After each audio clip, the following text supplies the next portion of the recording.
When trust has been broken in a relationship, 99% of people look for one thing to fix it. One big gesture to turn it all around. The truth behind deep relationship repair is actually the exact opposite. In fact, if you follow this one really boring rule, you're going to be able to repair your relationship deeper than anyone else. So when I start working with members, especially ones going through a separation or on the cusp of divorce, their first instinct is to find some magic bullet, grand gesture to turn the relationship around. The kind of thinking is if I just do something shocking, monumental, then they will see how much I love them and change their mind about breaking up, divorce, separation, and they will do a U-turn and they will come back to me.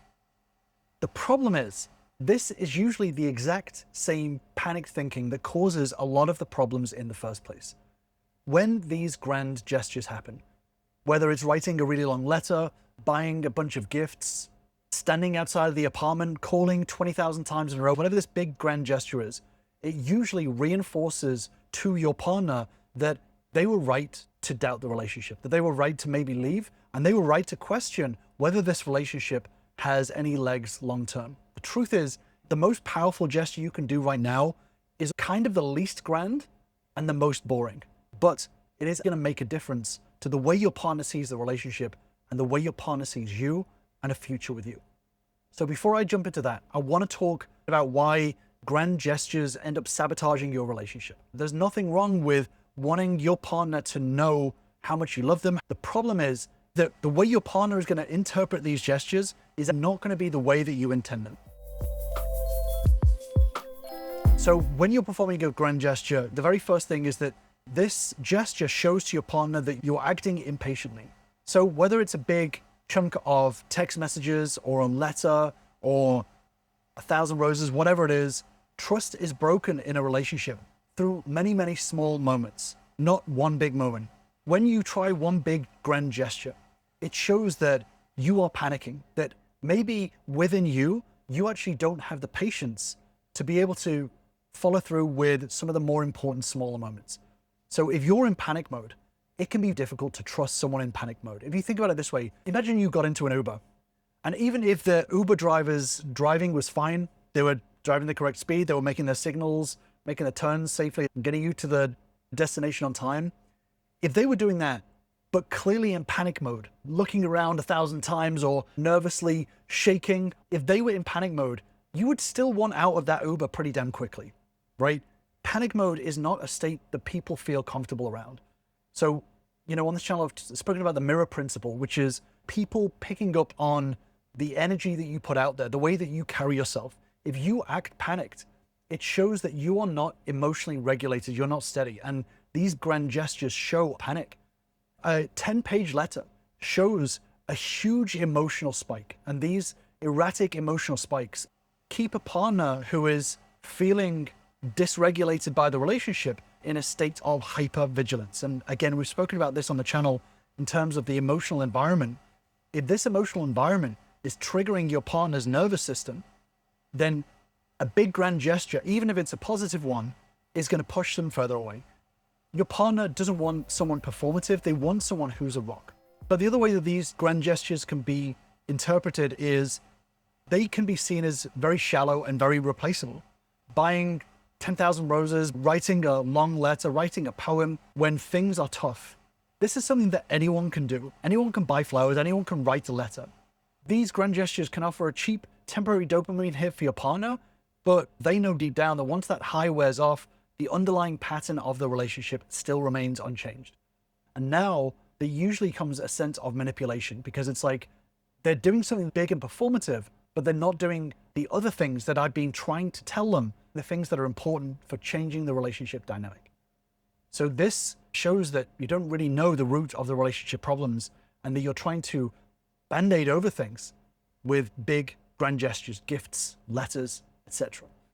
The roots of the relationship problems start with the three core environments, the emotional, the logical, and the synergistic environment, which always need to be built within the relationship. Let's say your partner doesn't feel appreciated. This is an emotional challenge within the relationship.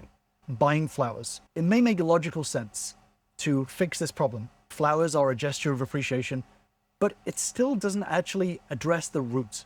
They feel unappreciated because you don't pay attention to them when they're telling you about their day. So when you use grand gestures to repair the emotional environment, you're using logic on an emotional discord. And this makes your partner feel more distant because you're trying, but in all the wrong ways.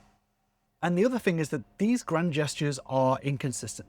So unless you are super rich or you have 1,000,000 hours of free time, buying hundreds of dollars of flowers every week forever is impossible, or writing a 20-page letter every 2 days telling your partner how important they are is impossible. We all have limited time and budget, right? These grand gestures are clearly inconsistent because these grand gestures are usually things that you have not done, at the very least, for a very long time. These grand gestures feel good for a second, but ultimately they show a bigger problem, which is the lack of consistency. So it's really important to stop chasing grand gestures to save your relationship, because they actually do sabotage your progress. Relationship repair does not happen in one big instance. It is built through the monotonous rhythm of behavioral reliability. If you want to heal the relationship long term, you have to trade the emotional spikes for predictable patterns. Relationship repair is not built on giant flashes. It's built on monotony of absolute predictability. It is the process of becoming a known, safe quantity so your partner's nervous system can finally step up high alert. What replaces grand gestures when trying to repair a relationship? Boring predictability. I've been working with a member for about the last 6 months, and they said she finally feels safe with me, not because I sent the 5-page letter at the start of the breakup, but because I was finally boringly consistent even when she was going through her worst moments. This is something that I see over and over again. Once a partner who has broken up with you or pushed away, stepped away, once they see you as the rock, as the boring, predictable, safe place, it feels easier for their nervous system to wind down and invest back into the relationship. Regular habits, you remove the element of surprise that triggers worry and anxiety.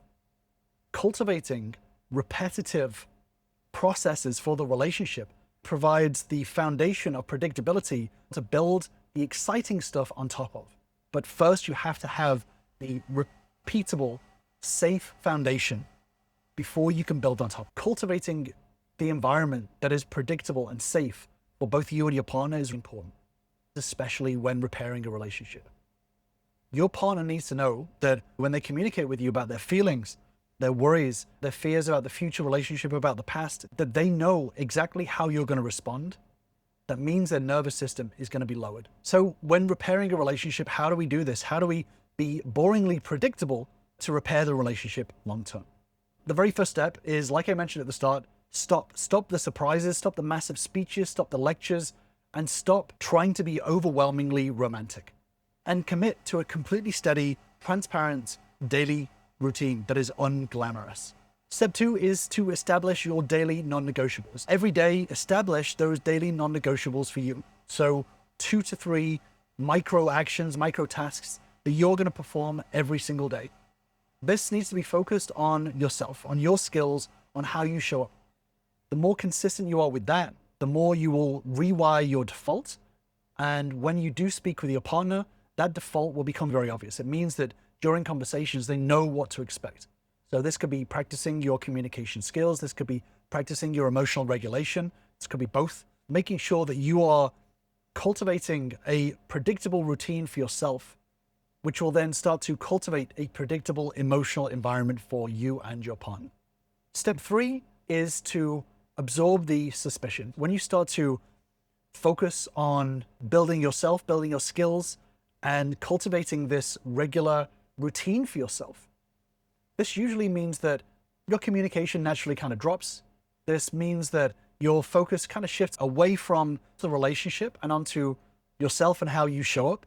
Doesn't mean that you don't want the relationship, but usually that lowers the focus on the relationship a little bit.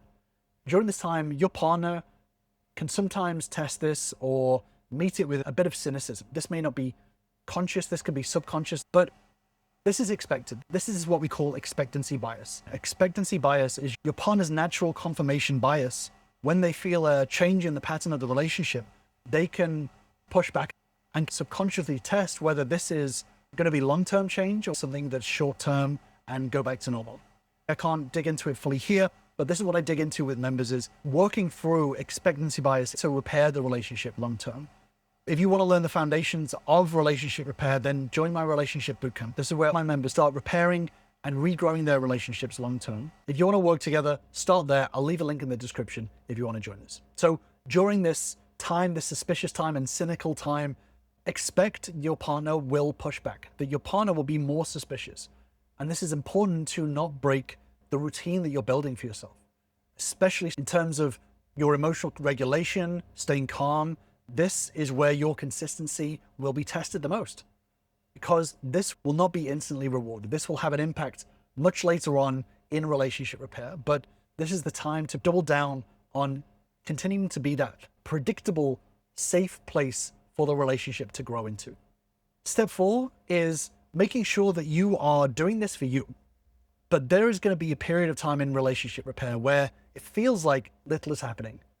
This is where your changes matter the most, that your consistency is going to shine through.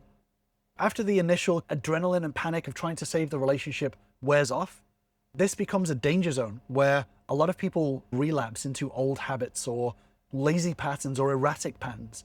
So making sure that you're staying consistent as a strict discipline, not as an emotional state. There's going to be moments when you feel bored or unappreciated, but monotony is the medicine to relationship repair. Step 5 is to make sure that you make sure the strategy is a lifestyle. As your partner's walls begin to come down, as deep conversations reemerge, this is important to not abandon the routine that got you here. Make sure that you're embedding these predictable habits into the permanent fabric of your life. Transition the strategy away from this is a repair tactic into your permanent standard of operation. Predictability will be your relationship's baseline security policy. This is so important. Making sure that these processes become so routine that your partner and you both know that this is the standard operating procedure for your relationship moving forward. And again, this is important because this is where everything else builds on top of. Being able to raise the standards of the relationship starts right here. Being able to grow the relationship and turn it into the relationship of both you and your partner's dreams is raising the standards on top of this foundation. I've done a deeper dive video on raising the standards in your relationship, but it all starts with yourself. The more that you can build these boring but essential routines into your relationship repair, the more you can start turning your relationship around and pulling it into a very high standard direction for both of you. So like I said, I'm not going to jump into it here. I'll leave you with that deeper dive video and I'll see you over there.